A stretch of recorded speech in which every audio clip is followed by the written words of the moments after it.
No. Okay. We can start now. Okay. All right. So I see that people are connecting. So let's start from the introductions. So hello everyone who is already with us and who is currently connecting. I'm welcome today for today's online webinar, Cracking the Puzzle Code, Innovate, Engage, and Monetize, proudly organized by SocialPeta. We're thrilled to have you here, and we bring together leading voices from across the industry to uncover what truly drives success in Europe's puzzle game market today. Today's discussion will give you actionable insights into innovative design, smarter user acquisition, and data-driven monetization frameworks to help you navigate this fast-changing landscape.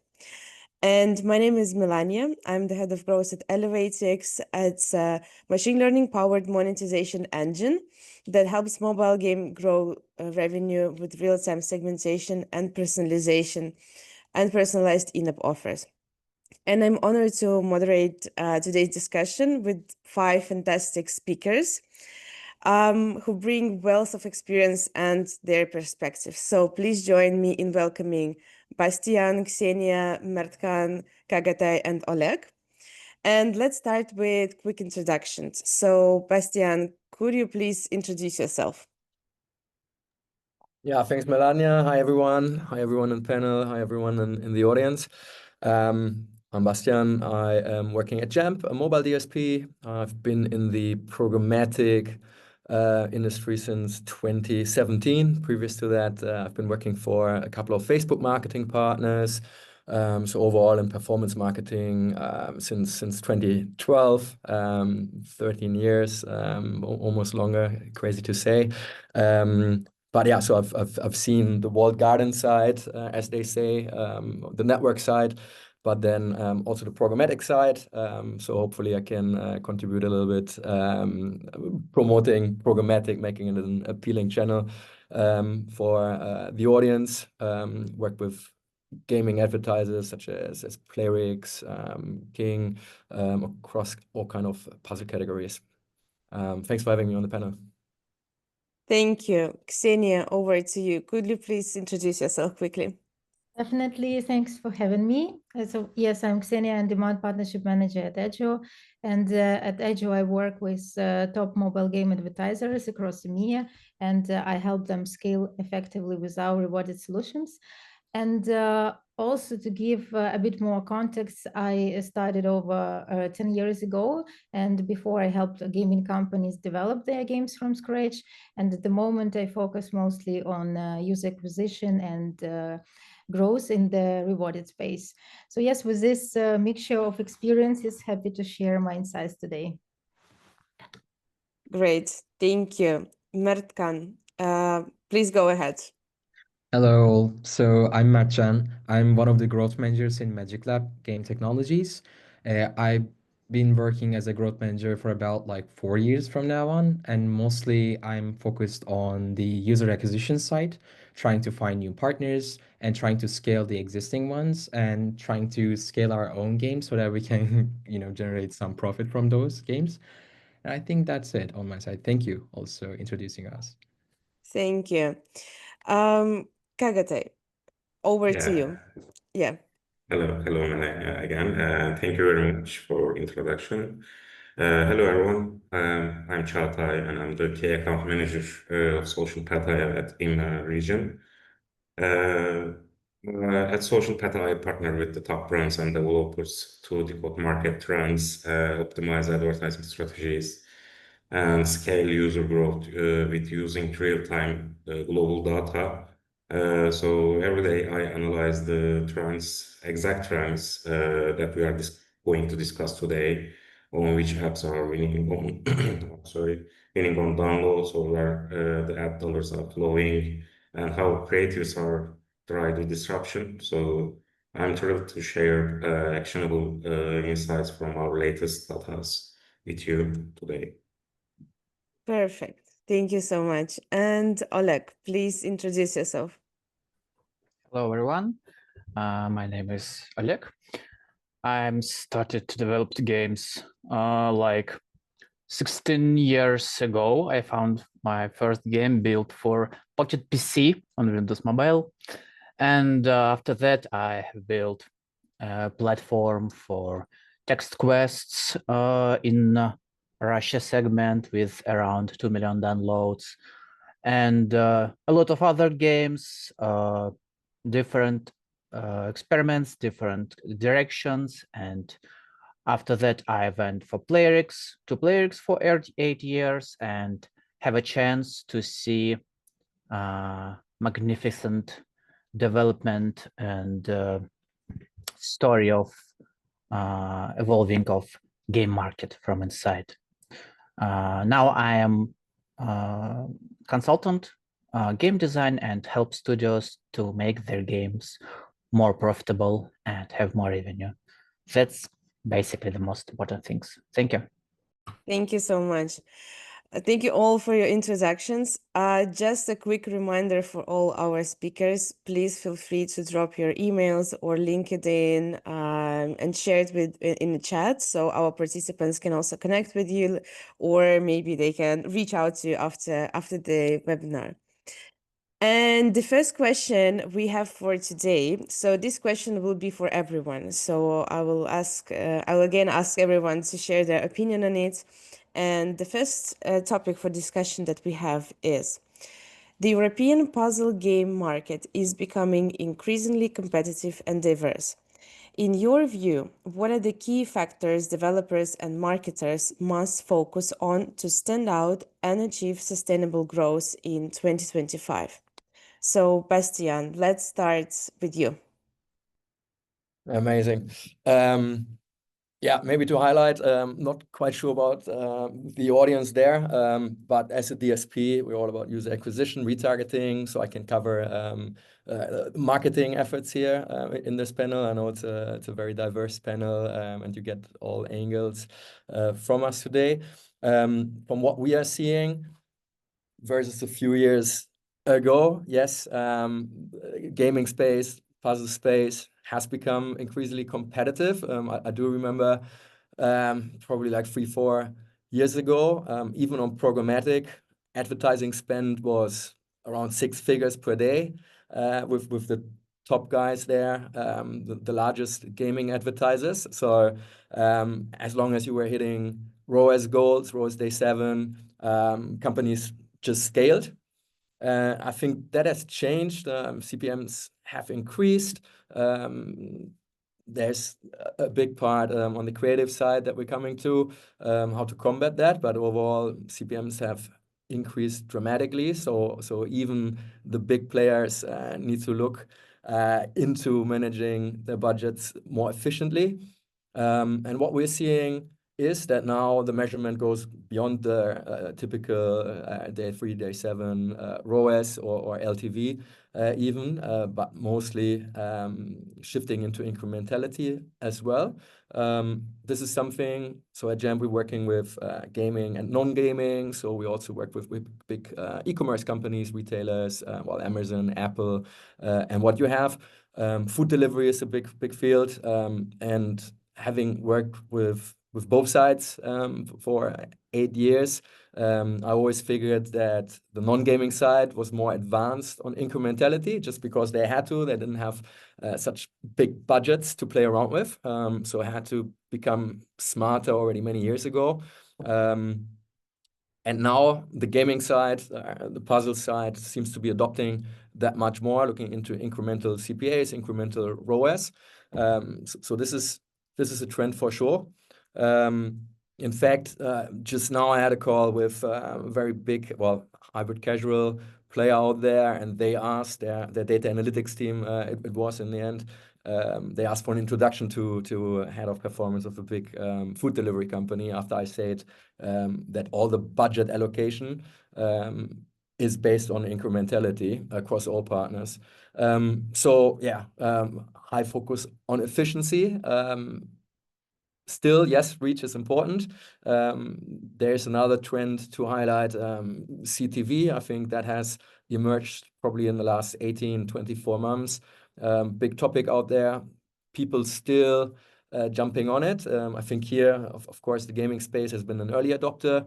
There are some challenges. Measurement has become very advanced, so I think pretty much all the MMPs are allowing to measure it. Incrementality is a bit more challenging there, but overall it gives you a good idea about attributions, assisted installs, but also insights on revenue. So it's a great channel on our end.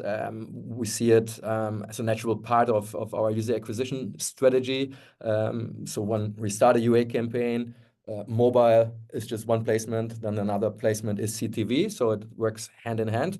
There's a bit of a caveat. It's big in the US. It's the principal market for CTV. Then you've got India, Japan.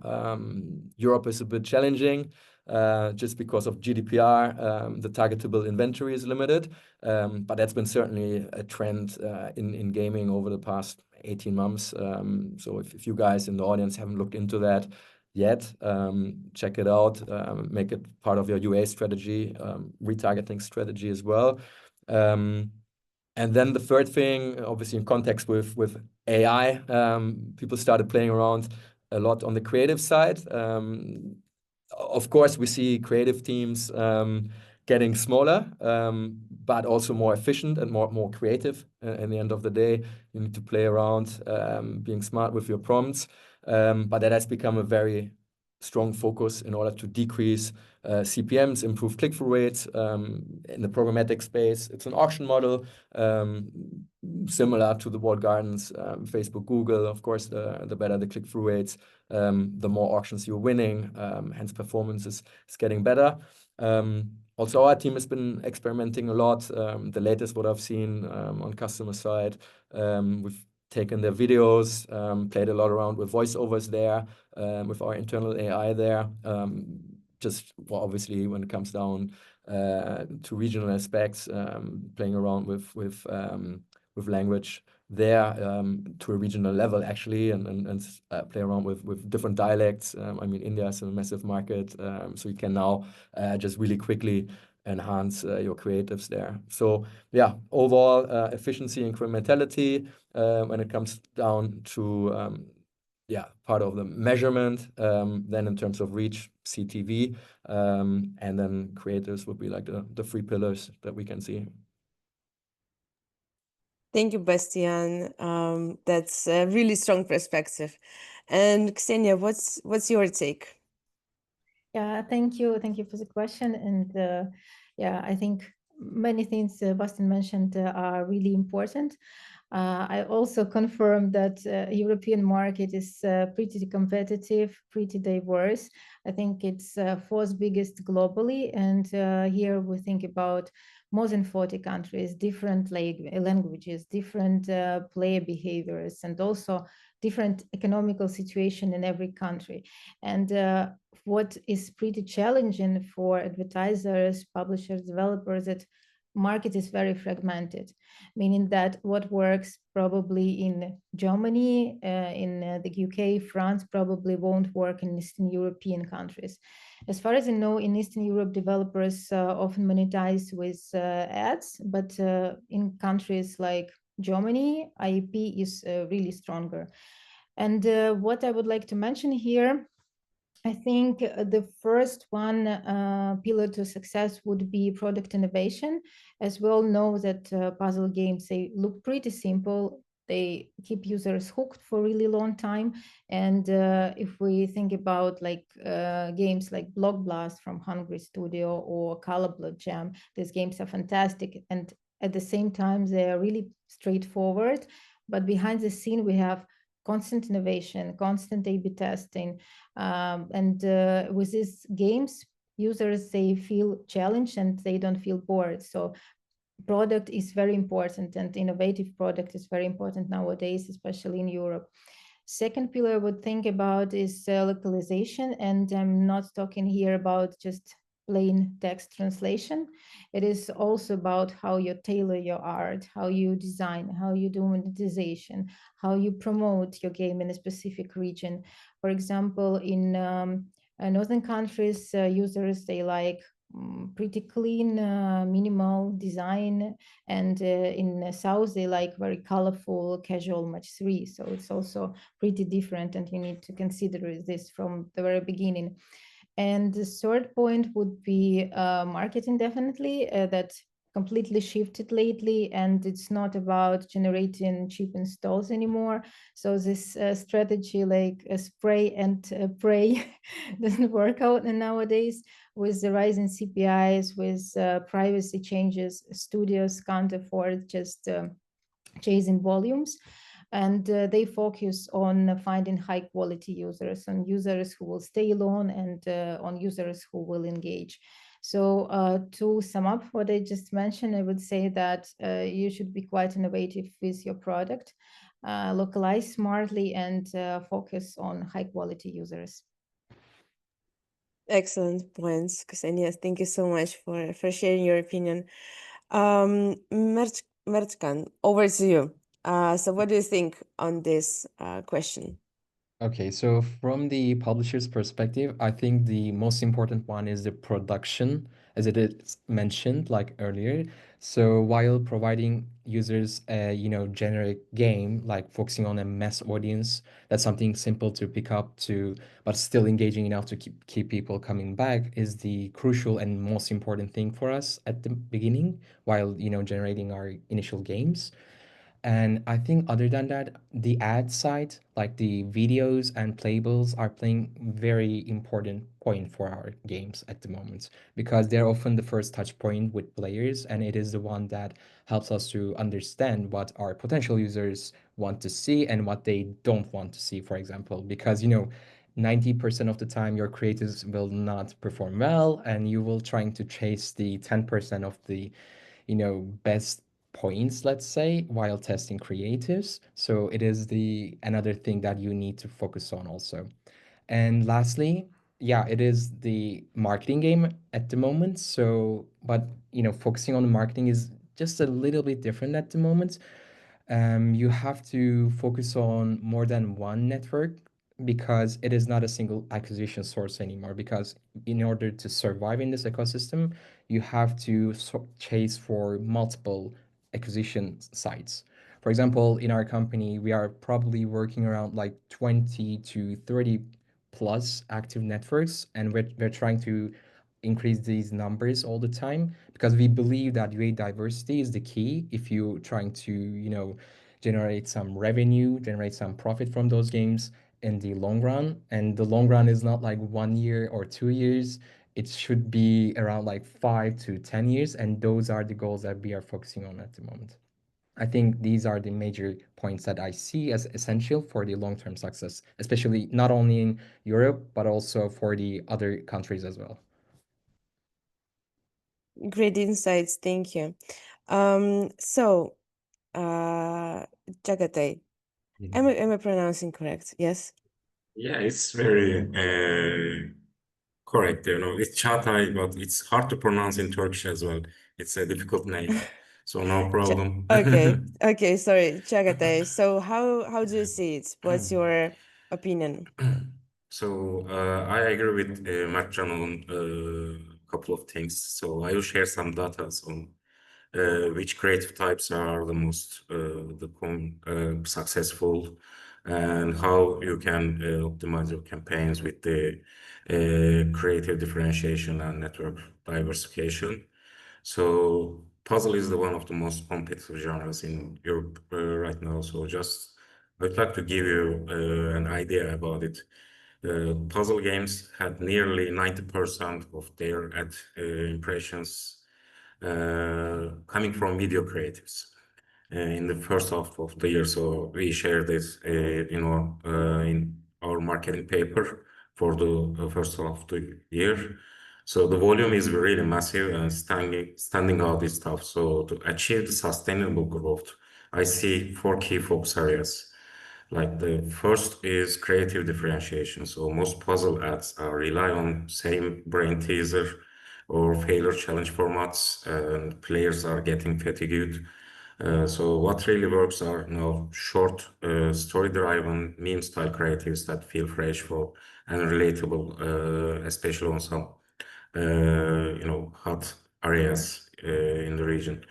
So second of all is it's all about retention, not just acquisition. With CPIs are climbing, keeping players engaged is critical. So we know that 96% of the purchase revenues came from the users active in the first 2 days. So that means that developers need to add light progression, social elements, and personalization to extend player lifetime value.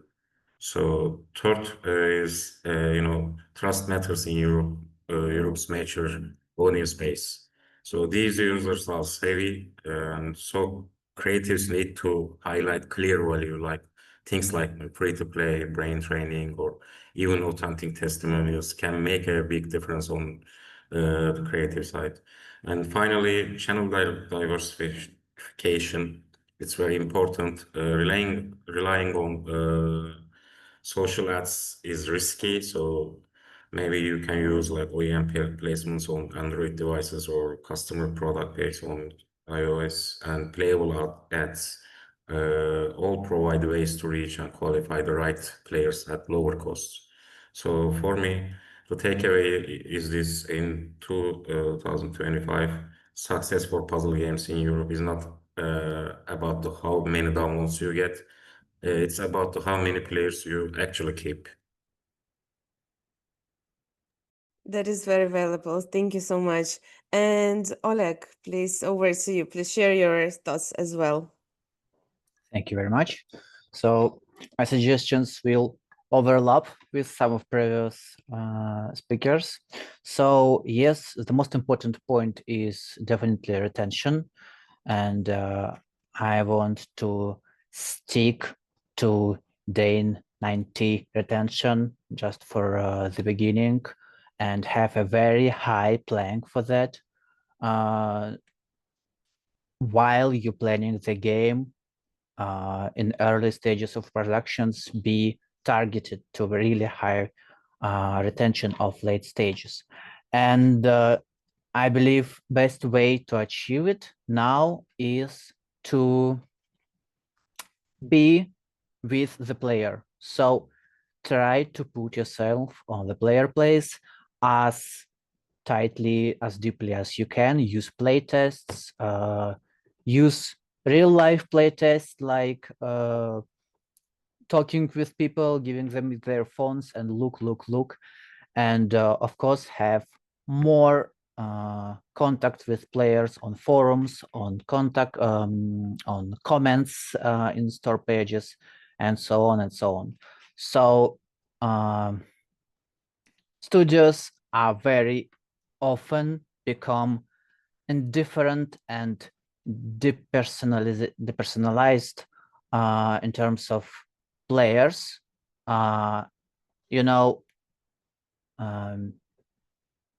Separating from players by the wall of analytics and data and things like that. This is very important when you plan some feature to try to be the player and think about feelings of player, because after all, this is game which must be fun or interesting or challenging or something like that.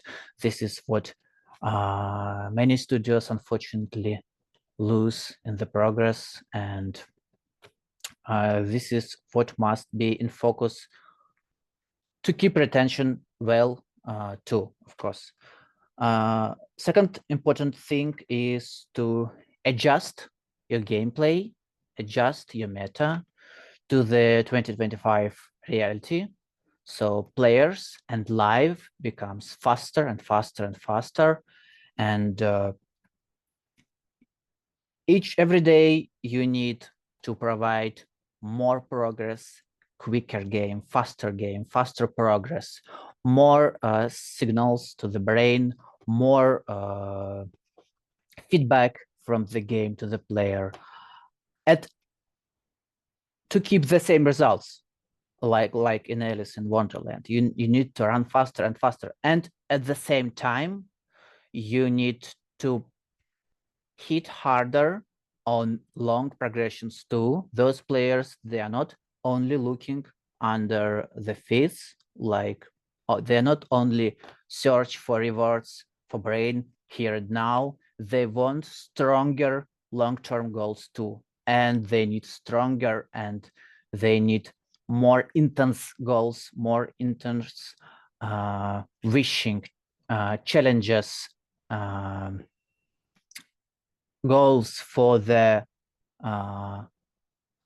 to have some reason to carry on, to continue to play. So if you just have some general, I don't know, season passes and daily quests, it doesn't work anymore. Like you can have like +5, +10% from this, from one, but it won't work for a long time. It will burn out quickly, and you need to have this in acceleration in the short term of the supplying users' brain with emotions and activity, and in the long term too. This is the reality. You need to be more bold in the beginning and in the end of the journey. It's not really end, but like it's see. And third, third important point as for me is from the development side, as well as was mentioned before too.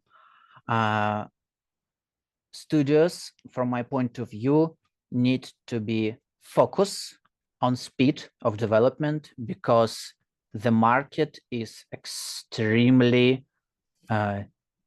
liquid, changeable, and very fast. But usual ways to achieve that may not work with such lot required speed. So the best way of achievement this way is keeping processes efficient. So efficiency must be key stone of all processes in the studio. Less meetings, less confirmations, more trust to the team members, and basically this is a very big thing to talk about. Speed up by increasing efficiency, by creating a solid one body team working in trust and self-learning, basically things like that. That's all from my side. Thank you. Fantastic, Oleg. Thank you so much. And thank you all for the opening insights. Let's move on to some specific questions tailored to each of you. And we'll start with Bastian. So Bastian, the question that we have for you is, from Jampp's perspective, what are the most effective ways puzzle publishers can leverage data signals and personalization to reach high-value players? And what challenges does programmatic advertising face, and how is Jampp addressing them? Cool. Thanks for having the pleasure being the first in this panel. Yeah, I guess here it's about the advantages and disadvantages or challenges of programmatic. First of all, Mertkan, thanks for sharing your insights, saying that you are working 20 to 30 networks. I suppose you're also working with DSPs on the programmatic side in that case. Here, I'm always trying to gauge first when I'm talking to advertisers which networks they work with, because oftentimes there's a misconception when they speak about DSPs, because some of the networks claim to be DSPs, demand side platforms, and then I know, okay, what is the knowledge? Maybe just to recap what the DSP does for the audience here, and because that is one of the advantages and limitations.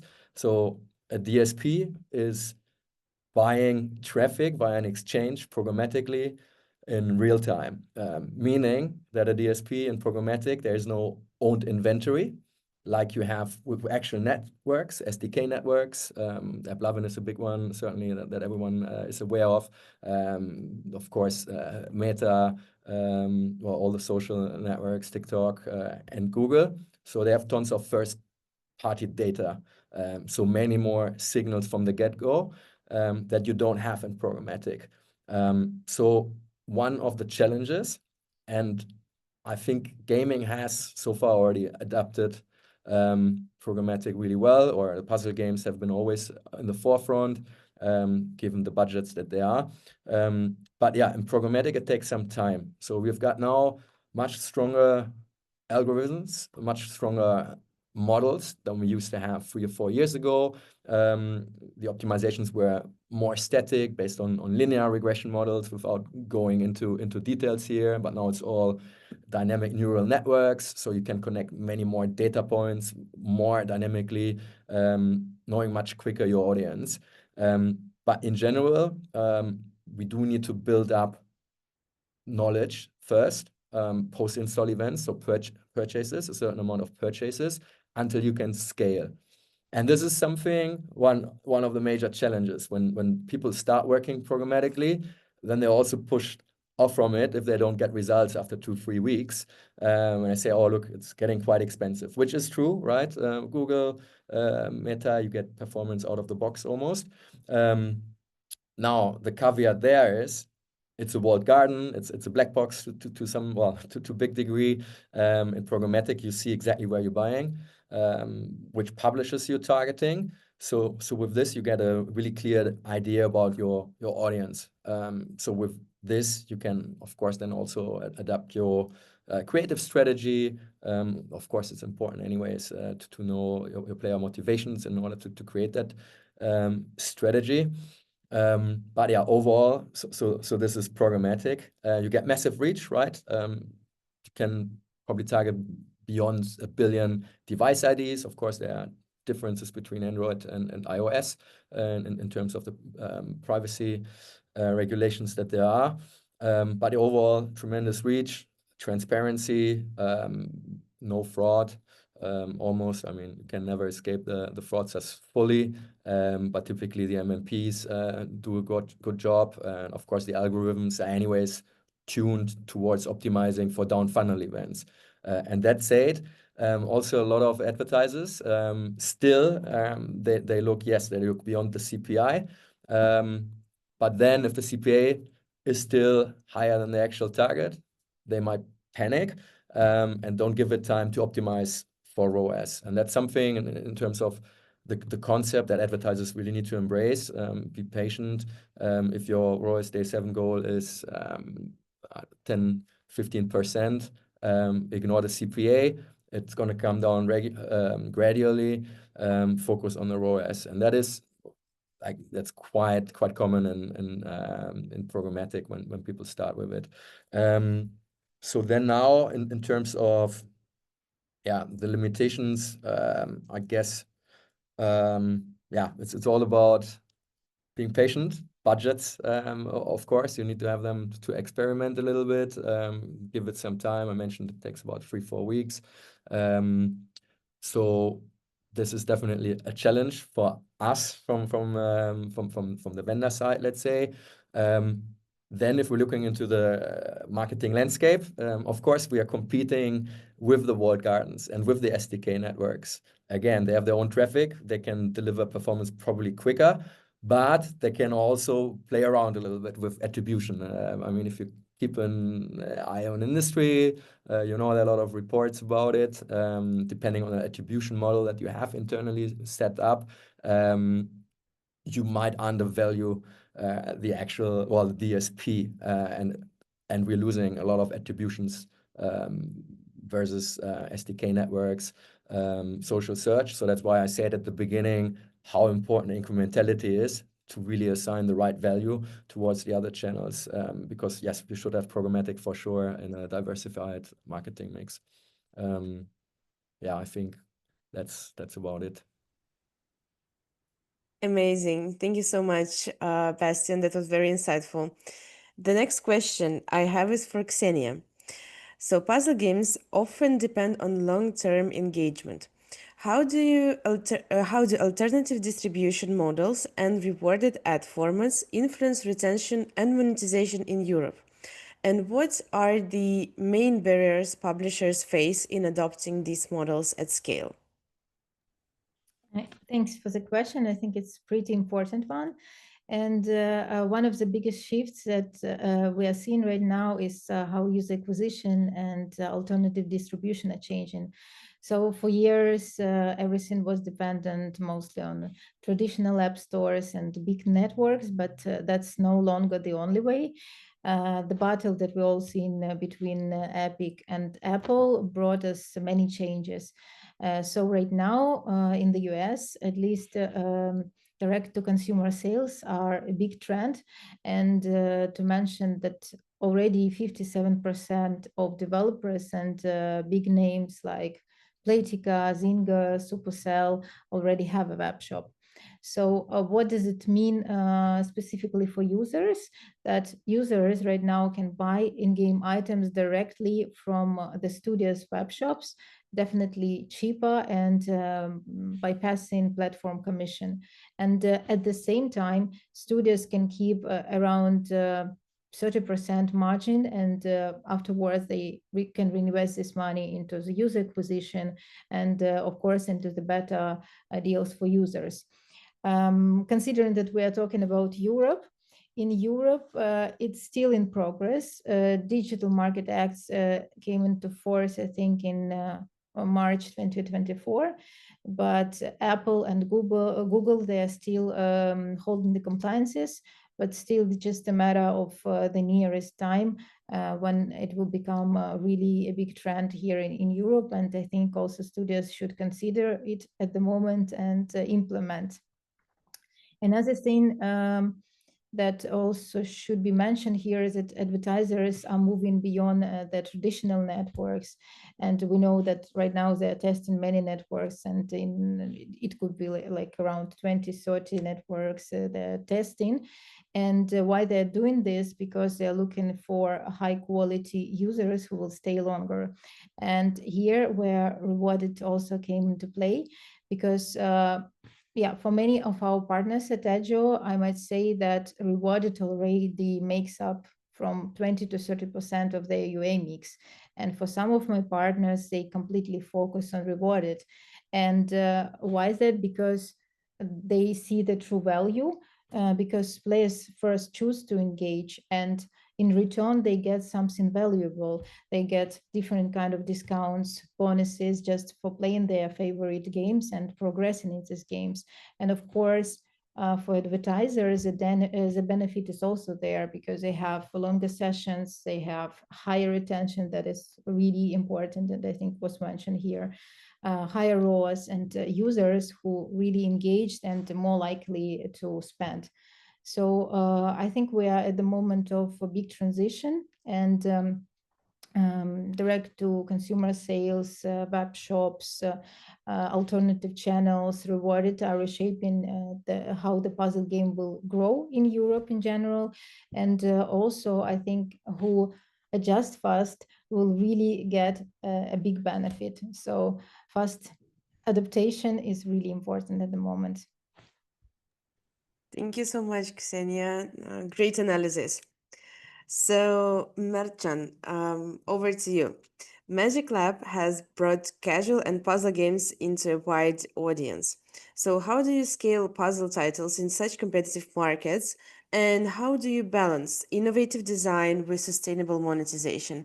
And if possible, that would be amazing if you could share some examples from your recent projects also.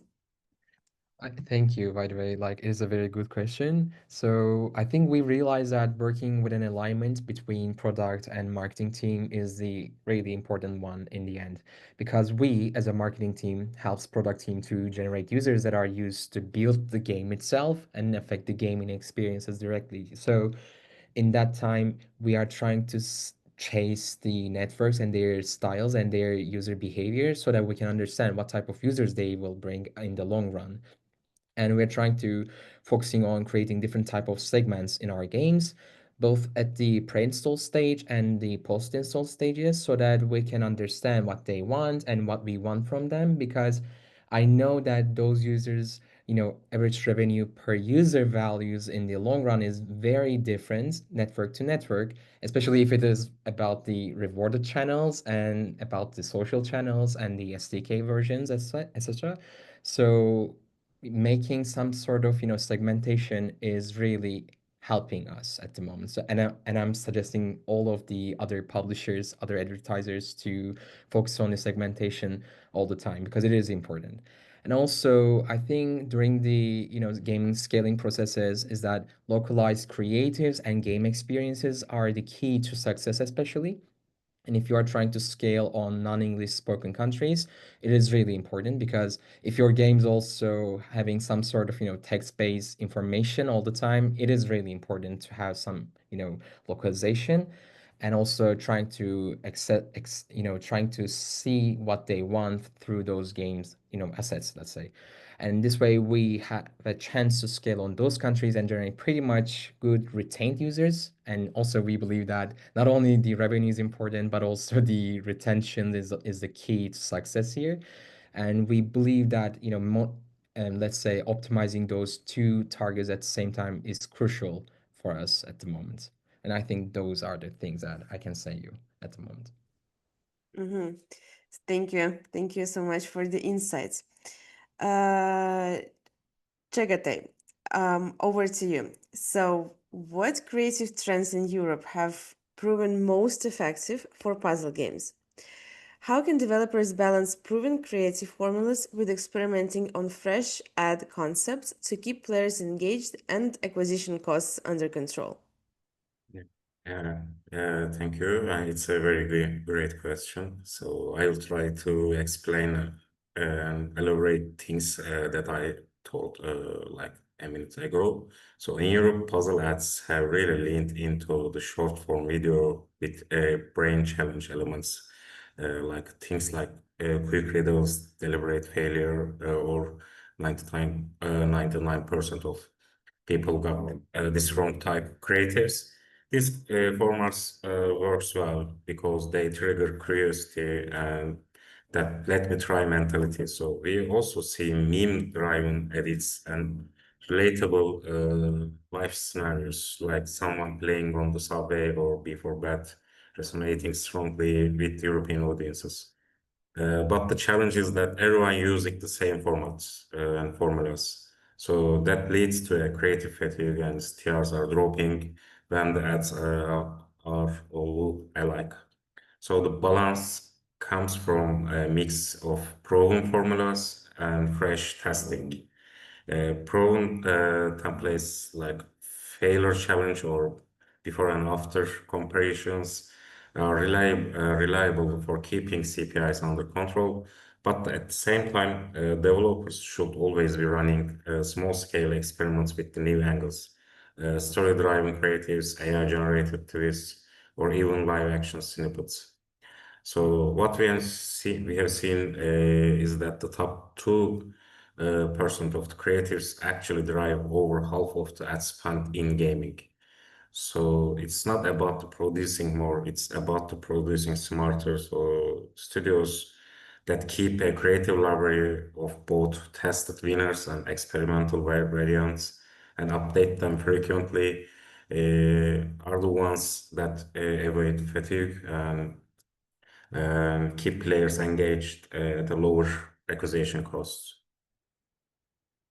So that's all. Thank you so much for inspiring points. And Oleg, as both a designer and a consultant, what are the biggest design challenges puzzle games face in sustaining long-term engagement, and how can developers overcome them without hurting monetization? Thank you very much. If I can, I simplify question a bit and just try to highlight the biggest challenge of puzzle game studios in the current times. So it's not in use that we are working and cooking in the world of cloning. So 99% of games are cloned, 99% of features in existing games are cloned. And this is how studios mostly work. Studios try to use proven approaches and use those safe methods to work and develop their products. The problem is when you take some game with great results, a part of, best of the best, their great results are not always mean they did all things right. Most often they did 1, 2, or 3 aspects very well. Then they most likely have great user acquisition, but that doesn't mean that they have all parts of their product brilliant and working at maximum efficiency.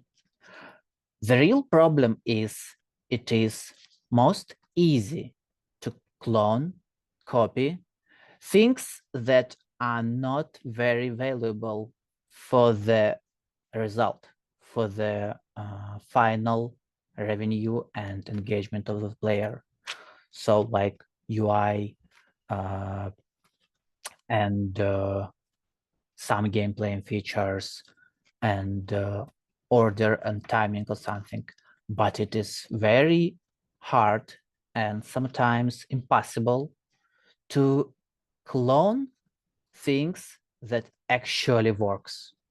Some things about tiny differences of level design, connections between features. So you may clone one feature of Royal Match and it will work on like 10% of efficiency of how it works in Royal Match. Why? For example, because in Royal Match, it is like 10 features and they are all interconnected with rewards and timing, press carefully set the timings and things like that.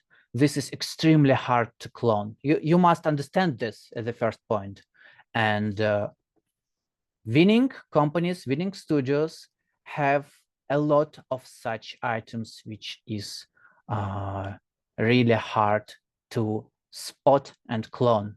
And we get into the situation, as we can see, 90+% of game never get profitable because they easy and quickly copy what doesn't work and can't copy what actually work and bring the value.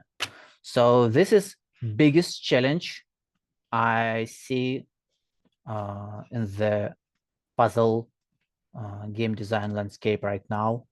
And this is what I really wanted to highlight. Thank you. Thank you so much for the inspiring points, Oleg. Now let's move on to the last final question that I have also for everyone. So if you could change one thing about how puzzle games are designed, marketed, or monetized for European players, what would it be? And how could it help puzzle games succeed in 2025? Bastian, please start us off. Yeah, sure. I keep it short. I know we're conscious of time and want to give the audience a couple of minutes. Yeah, I'm going back to my first point. Incrementality. I think puzzle gamers have diversified their marketing mixes today, but it's all about evaluating them properly, do it in a fair way. I mentioned the differences between programmatic and the SDK networks. Talk to your BI to build, if they haven't yet, out a robust incrementality model. There are also external partners. We can help, other partners that can help. But yeah, brush up your knowledge. It's complicated. I think every company has their own incrementality models. So yeah, for this year, if you haven't done so yet, look into this. Thank you so much. Ksenia, what would you change? Actually, we have so many great players in the market and they're doing such a great job with monetization and with having really innovative, cool products. So I won't change too many things, but one thing that I would suggest to improve a little bit, because I see that it is a bit of struggle, and it is how product and marketing teams work together. And in many studios, I see that some teams are still separated. The product is built first, and only later marketing team figure out how to promote it. So I think that products, user acquisition and monetization, they should really work close together. And what I mean here is that you should design for retention, market for quality users, and build monetization that definitely feels fair and feeds the market that you are targeting. That would be the my insights here. Thank you. Merchan, what about you? Yeah, I think I mean, all of the things are correct, by the way, on our sense. And I think on my side, focusing on from the general side to focusing on the regional creatives and monetization models may be the key changer here. And we are not even focusing on that much either also. Like tailoring your UA creatives for sub-regions, maybe some specific, cities even. So maybe you can generate some high quality users, and also adjusting your monetization strategies based upon the let's say regions, like flexibility of your in-app purchase bundles or your pricing strategies. If those were to be changed in the long run, maybe they could create some kind of different outcomes for us. I mean, it is a tough one, by the way, like doing all the things together. That's why not all companies can do this one. But if one thing I could change is that if we could focus on from regional to sub level side, or focusing on diving side, is the one that I think is the crucial thing that I could change. Thank you so much. Jagate, your thoughts on this topic? So, if I could change one thing, it would be like the over reliance on generic monetization and ad formulas in puzzle games. Like too many titles still depend on the same match 3D with rewards loop and the same ad creatives, failure challenges, before and after progress bar, and that's leading a fatigue among the European players who are very savvy. So what I'd like to see is more personalization and more smarter monetization. For example, integrating light progression systems, so social competition, or even adaptive difficulty can extend player engagement well beyond the first few sessions. And on the marketing side, leveraging the custom product page playables are very important, and authentic testimonials instead of only chasing clickbaits will build stronger trust with audience. So in 2025, the studios that stop chasing short-term installs and instead design and market around the long-term retention and trust will be the ones who will stand out and scale successfully. Thank you so much. And Oleg, what about you? What would you change? Thank you. I understood the question like, if you have magic wand. So it was more like imaginary experiment. So I know this answer will make mad a lot of people, but in my imaginary experiment, I would forbid interstitial like globally at all forever. No interstitial, no ads. Why? Because this is a part of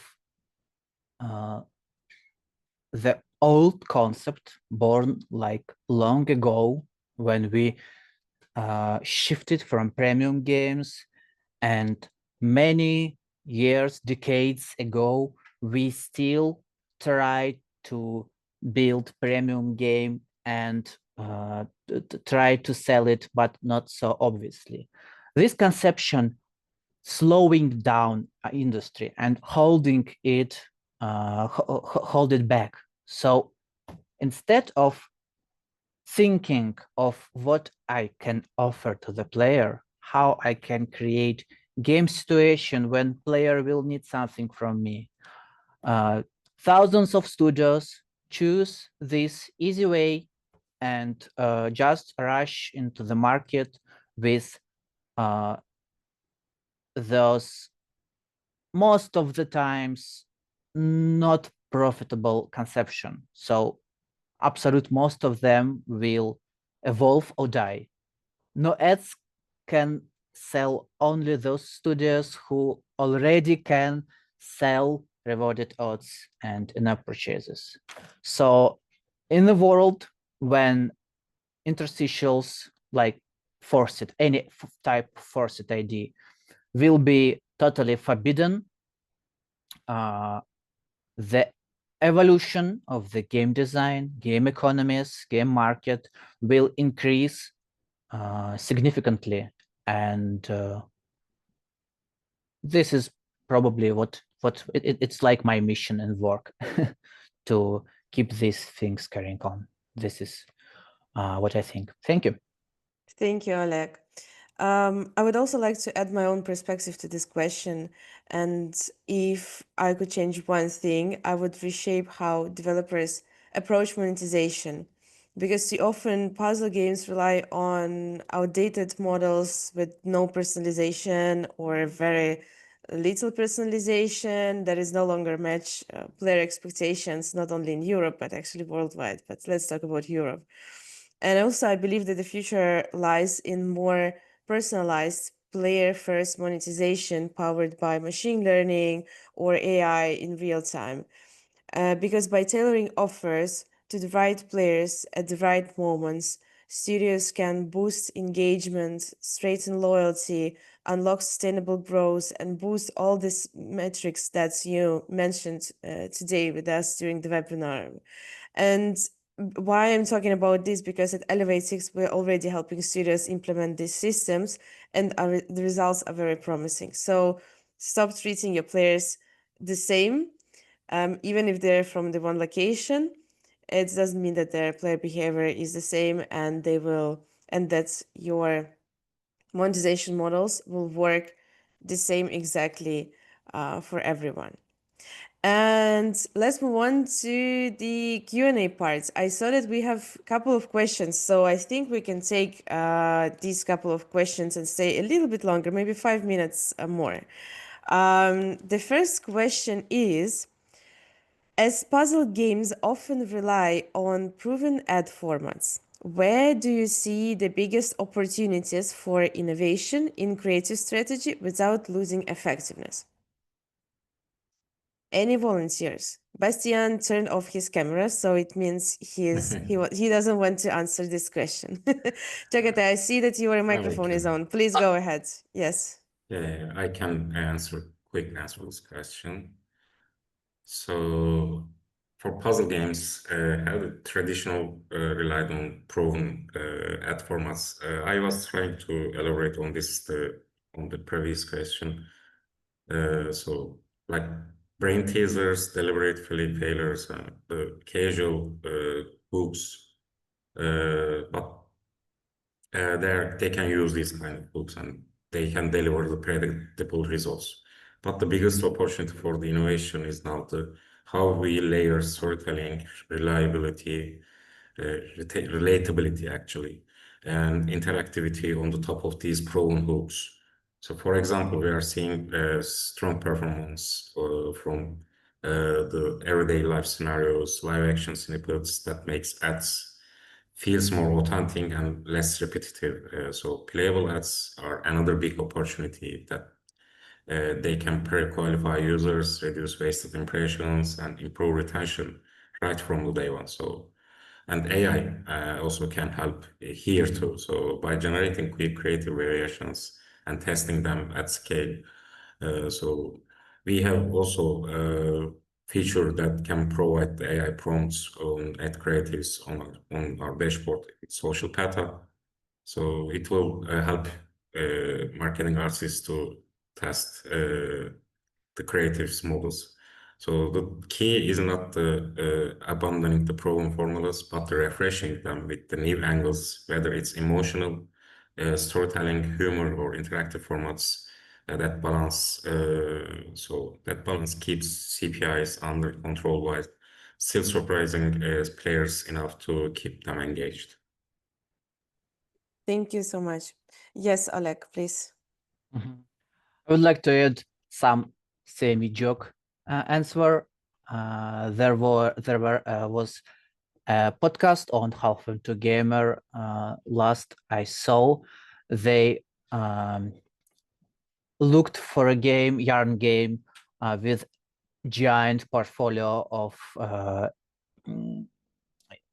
creatives, and I saw this like strategy or something with dancing bears or some little GIF animations placed right in front of the actual ad, and this was funny and ridiculous and stupid, but I believe it's really works. So the answer here is to be brave and have crazy experiments. Crazy is the first word in AD in all time. And don't be afraid to try something more, something beyond the border. Thank you. Thank you so much. Yes, that's true. And I see that we have also the second question. And maybe because Bastian tried to run from us away, maybe he will be the first to answer it. So let's see. When scaling puzzle games in Europe, what signals do you look for to decide if a title is worth pushing further? So who wants to step up? Okay, Bastian. No, I was just saying I want to pass that on to the game developers. Actually, I think they have much more insights Yeah, than us. that's true. Oleg, maybe you have something to add here. I don't know. It's quite textbook thing. Like, Mm-hmm. look at their intention. Do you have, I don't know, basic 40% of day one retention, and if you have 15% of day seven retention, these classic values, it's good science and good ways of deciding is it worth to go forward. Look at the playtime session.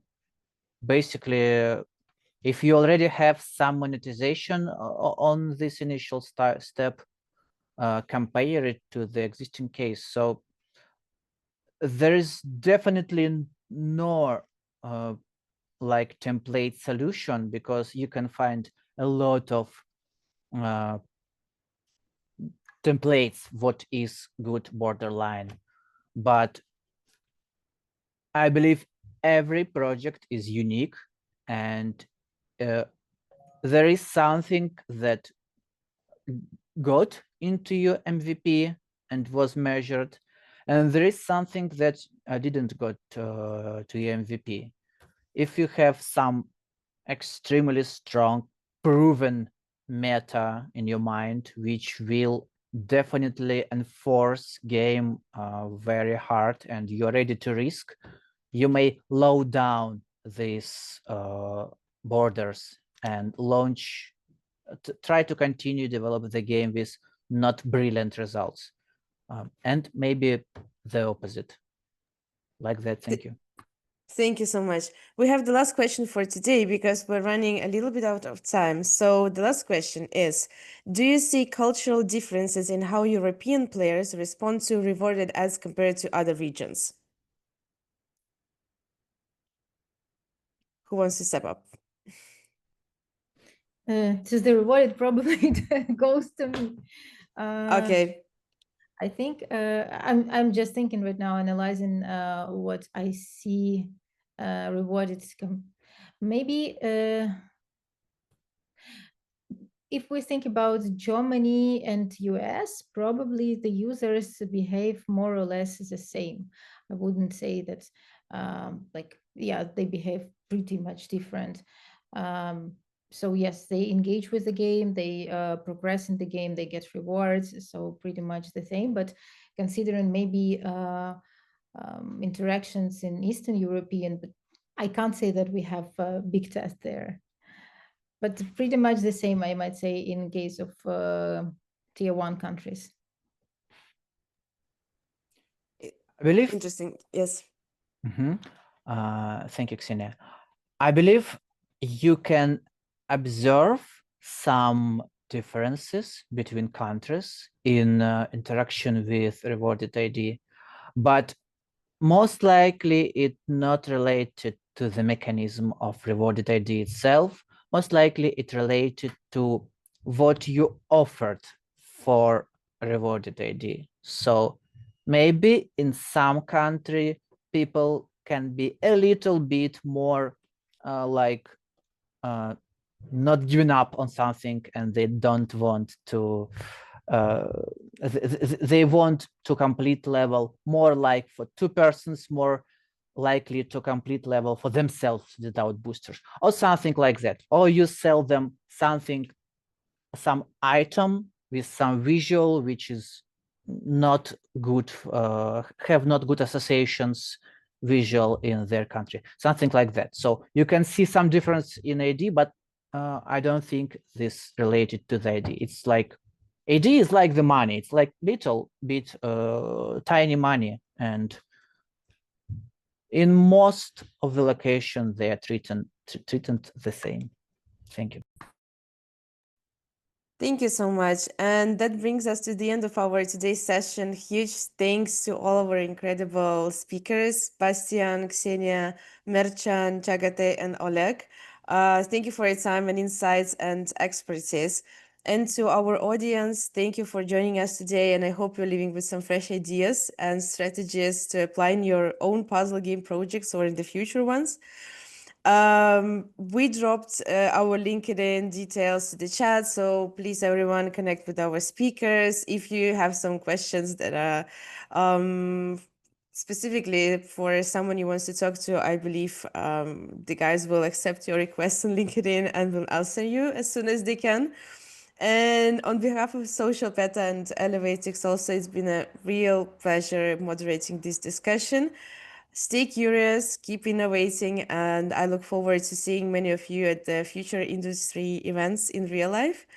And that's all for today. Thank you. Have a wonderful day, and I wish everyone amazing ends of the summer. Enjoy these last couple of days. Thank you. you. Thank you. Thank you. Thank you. Have a good rest of